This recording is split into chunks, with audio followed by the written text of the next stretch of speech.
Hey guys, so I'm afraid this is going to cause confusion, but the original day 29, which was on Classroom, which a couple of you have already done, is no longer day 29. So if you've already done it, I think it was only 3 or 4 of you in both classes total.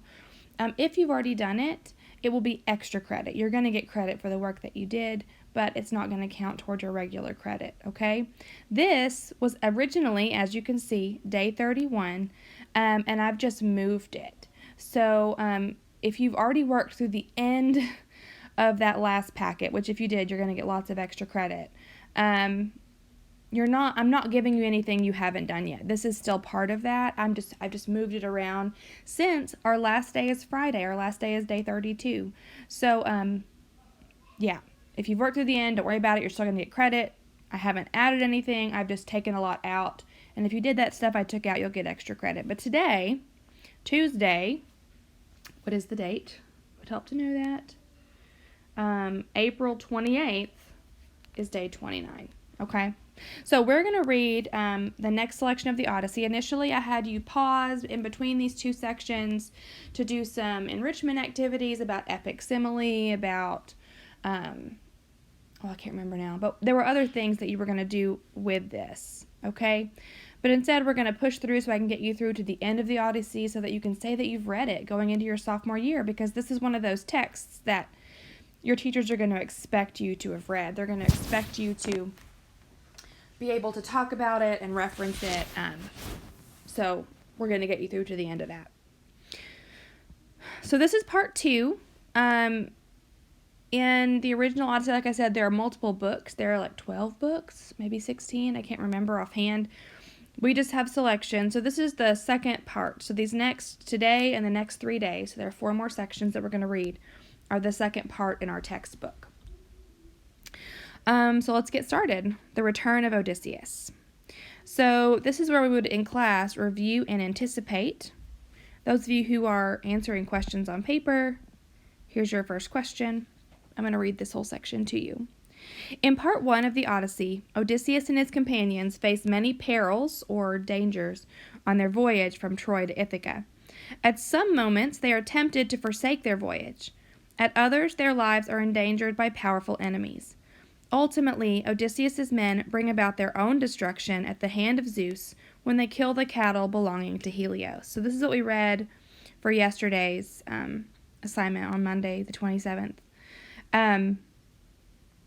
Remember, all they had to do was not kill the cows, but they were starving, so they did. As part 2 begins, Odysseus is alone when he reaches Ithaca after a 20-year absence. So keep in mind that so we have Helios' island, and then we have returning to Ithaca. Whoops, I thought that was part of the page, my bad.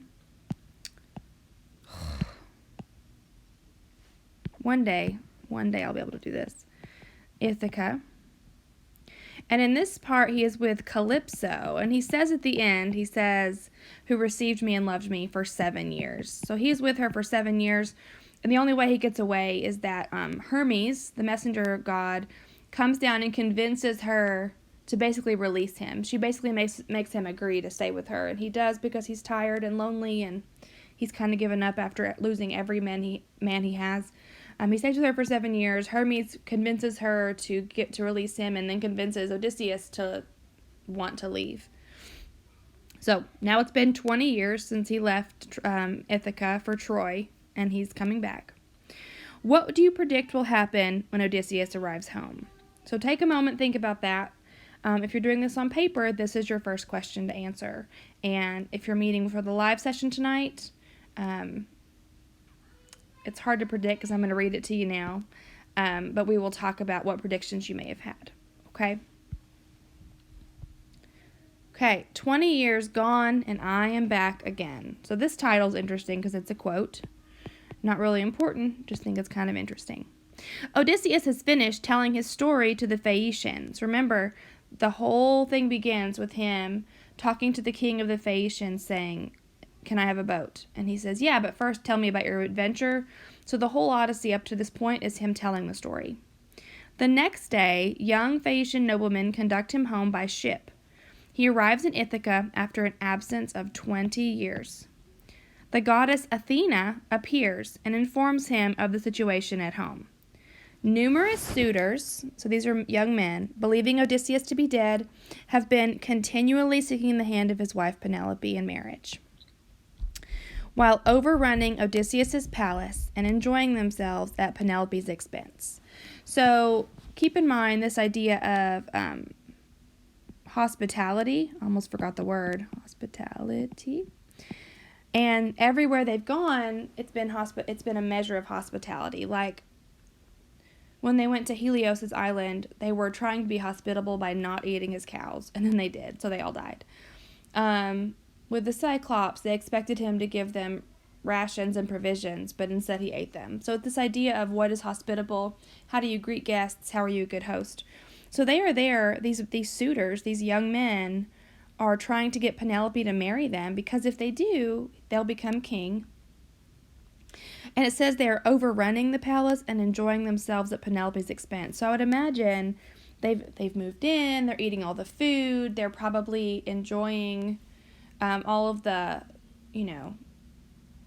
nice things that a king would have, all of the fancy stuff and rare stuff that the king would have. So they're not being hospitable guests, right? And Penelope is being a hospitable host in that she's not forcing them to leave, but part of that may be that she can't.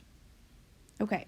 Moreover, they are plotting to murder Odysseus' son, Telemachus, before he can inherit his father's lands.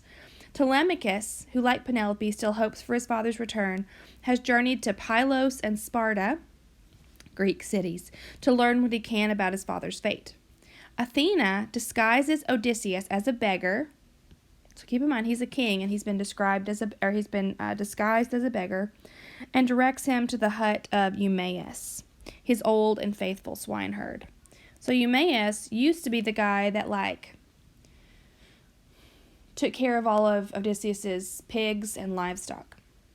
While Odysseus and Eumaeus are eating breakfast, Telemachus arrives. Athena then appears to Odysseus. So Odysseus is here eating breakfast with his old swineherd, and his son shows up. From the air she walked, taking the form of a tall woman, handsome and clever at her craft, and stood beyond the gate in plain sight of Odysseus, unseen, though by Telemachus unguessed, for not to everyone will gods appear. So she is standing there, and Odysseus can see her, but Telemachus can't, because not everyone can see gods. Odysseus noticed her, so did the dogs, who cowed, whimpering away from her. She only nodded, signing to him with her brows, a sign he recognized. Crossing the yard, he passed out through the gate in the stockade to face the goddess. There she said to him, "Son of Laertes and the gods of old, Odysseus, master of landways and seaways, dissemble to your son no longer now." So over here, vocab builder, dissemble means to conceal. So she's saying, don't hide from your son. Tell him who you are. The time has come. Tell him how you together will bring doom on the suitors in the town. I shall not be far distant then, for I myself desire battle, because she's the goddess of wisdom, but also of warcraft and warfare. So she's saying, you're a leader. Lead your son into this battle against the suitors. Saying no more, she tipped her golden wand upon the man, making his cloak pure white and the knit tunic fresh around him. Lithe and young she made him, ruddy with sun, his jawline clean, the beard no longer gray upon his chin. And she withdrew when she had come. Then Lord Odysseus reappeared, and his son was thunderstruck. Fear in his eyes, he looked down and away as though it were a god, and whispered. So he's thinks that maybe this is a god in disguise. And here's question number 3 for those of you answering on your own. Stranger, you are no longer what you were just now. Your cloak is new, even your skin. You are one of the gods who rule the sweep of heaven. Be kind to us. We'll make you fair oblation, or offering, and gifts of hammered gold. Have mercy on us.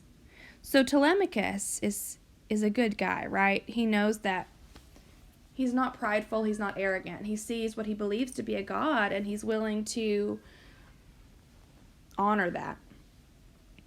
The noble and enduring man replied, this is Odysseus, okay?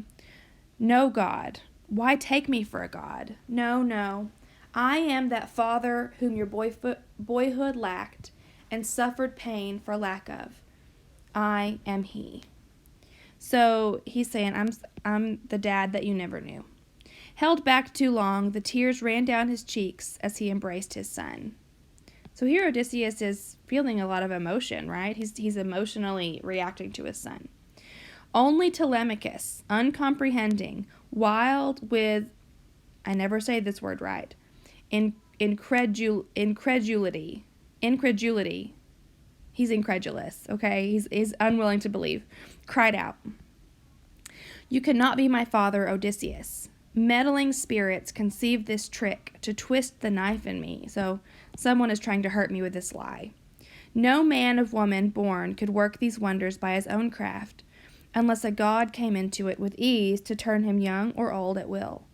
I swear you were in rags and old, and here you stand like one of the immortals." So he's like, you can't be my dad. You literally changed from an old beggar to a young man. The only way that's possible is if a god did it. Odysseus brought his ranging mind to bear and said, "This is not princely, to be swept away by wonder at your father's presence. No other Odysseus will ever come, for he and I are one, the same. His bitter fortune and his wanderings are mine. 20 years gone, and I am back again at my own island." So he kind of like pulls himself together here. He's like, okay, you can't be crying over this. We gotta both calm down. I'm Odysseus. No other Odysseus is gonna come. All of the terrible things that have happened to me. Let's finish this. "As for my change of skin, this is a charm Athena, hope of soldiers, uses as she will. She has the knack to make me seem a beggar man sometimes, and sometimes young, with finer clothes about me. It is no hard thing for the gods of heaven to glorify a man or bring him low." It is no hard thing for the gods of heaven to glorify a man or bring him low. Isn't that what's happened, this whole story to Odysseus, that the gods of heaven have kind of played with him like a puppet or a toy? Like, they can do whatever they want, right? When he had spoken, down he sat. Then, throwing his arms around this marvel of a father, Telemachus began to weep. Salt tears rose from the wells of longing in both men, and cries burst forth,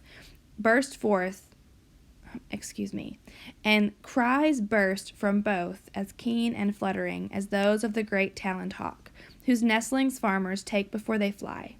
So helplessly they cried, pouring out tears, and might have gone on weeping till sundown, had not Telemachus said. So they're both like they love each other, right? This is showing the love of a father and son, having been separated for 20 years, and it's really very sweet. "Dear father, tell me what kind of vessel put you ashore on Ithaca. Your sailors, who were they? I doubt you made it walking on the sea." Then said Odysseus, who had borne the barren sea, "Only plain truth shall I tell you, child.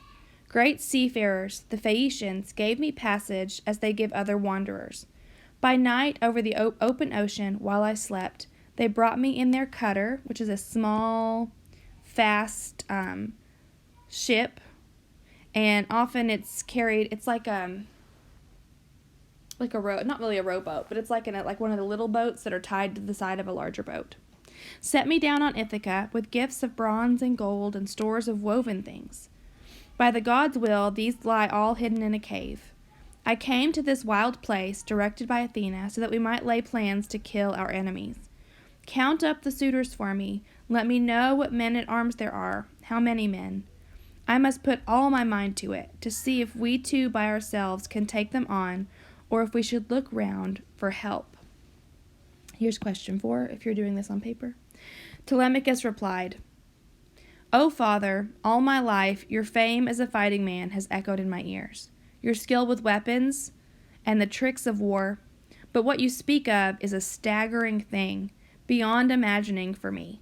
How can 2 men do battle with a houseful in their prime?" So he's saying, how can the 2 of us Whoops. How can the two of us fight a whole house full of men who are in their best fighting shape and years? For I must tell you, this is no affair of 10 or even twice 10 men, but scores. So a score is it 20 years? Hold on, let me look it up on my phone. I'm pretty sure it's 20 years. Let's see. Yeah, so one score is 20. So he's saying it's not 10 or 20 men, but multiple sets of 20 men, okay? Throngs of them, you shall see here and now. The number from Dulichium alone is 52 picked men with armorers, a half dozen. So 52 men, 6 armorers, building armor. 24 came from Same, 20 from Zacynthus. Our own island accounts for 12, high-ranked and their retainers, Med and the crier and the master harper, besides a pair of handymen at feasts. So let's see. 52 and 6.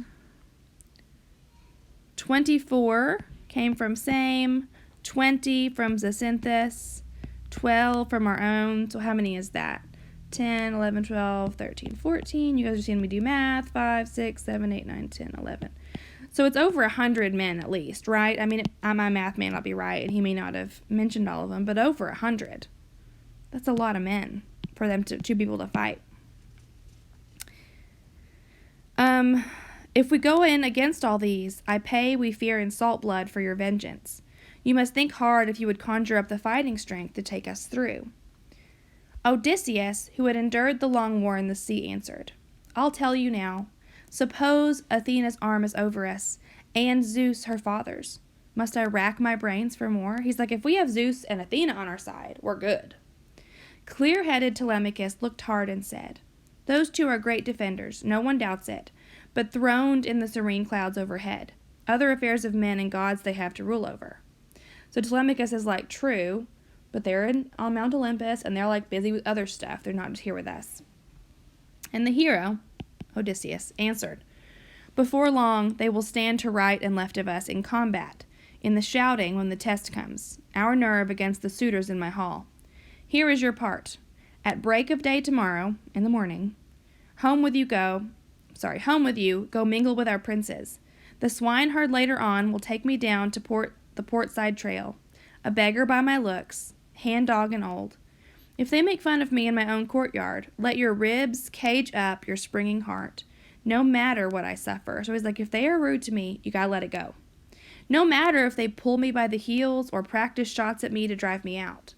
Look on, hold down your anger. You may even plead with them, by heaven, in gentle terms, to quit their horseplay. He's like, you can say gently to stop, not that they will heed you, rash as they are, facing their day of wrath. So he's like, you can't really stop them. You can, ask them to stop, but you have to let it go. Now fix the next step in your mind. Athena counseling me will give me word, and I shall signal to you, nodding. At that point, round up all armor, lances, gear of war left in our hall, and stow the lot away, back in the vaulted storeroom. When the suitors miss those arms and questions, be soft in what you say. So he says, take all of their armor, all of their weapons, anything they could use against us, and hide it away. Put it in a storeroom. And when they do that, answer, I thought I'd move them out of the smoke. They seem no longer those bright arms Odysseus left us years ago when he went off to Troy. Here, where their fire's hot breath came, they had grown black and drear. One better reason, too, I had from Zeus. Suppose a brawl starts up when you are drunk. You might be crazed and bloody one another, and that would stain your feast, your courtship. Tempered iron can magnetize a man. So he's saying, hey, Telemachus, if they ask what you're doing, say, oh, they were getting yucky, they were getting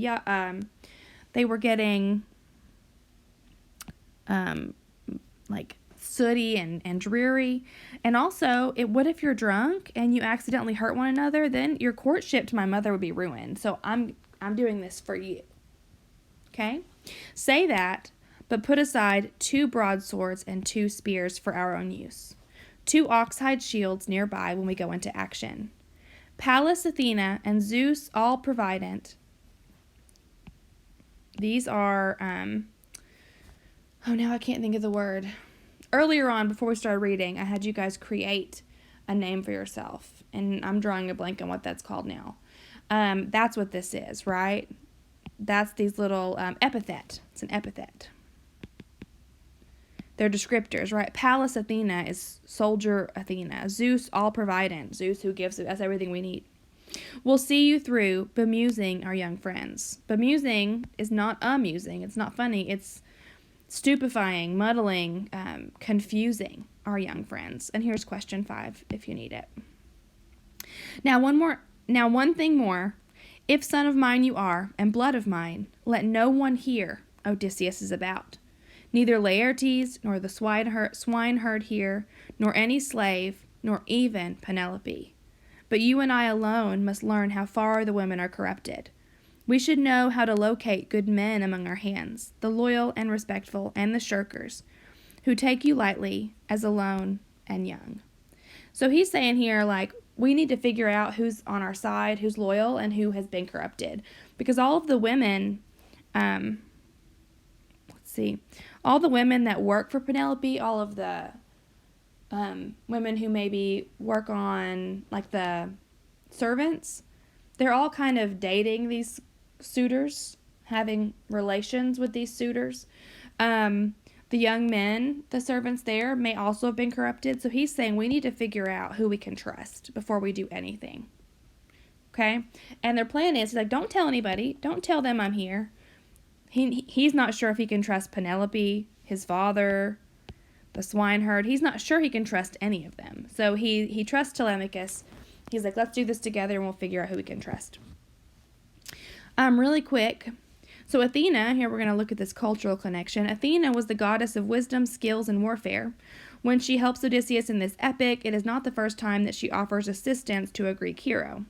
In Homer's Iliad, which the Iliad is the story of the Trojan War, which we've been talking about throughout, Athena helps the great heroes Achilles defeat the Trojan warrior Hector. So Achilles, you may have heard the term your Achilles heel. Achilles was a mortal who was given immortality by the gods. He was held by the heel and dipped into, I can't remember which river. Maybe it was Styx, but that seems wrong. He was dipped into magical water. So he was immortal except for his heel, right? We have the term in modern times, your Achilles heel, meaning your one weakness. So Athena favored Achilles for his unmatched skill in battle, but Odysseus was her favorite among the Greeks. So she liked Achilles, but she loves Odysseus. He displayed not only skill in warfare, but also ingenuity and cunning. And she's the goddess of wisdom, skills, and warfare. So he's like the human equivalent of her, minus the magic. And here's one drawing of Athena, but there are lots. So here's today's reading. If you have questions, remind, text me, or email me. We'll meet at 2 today to discuss.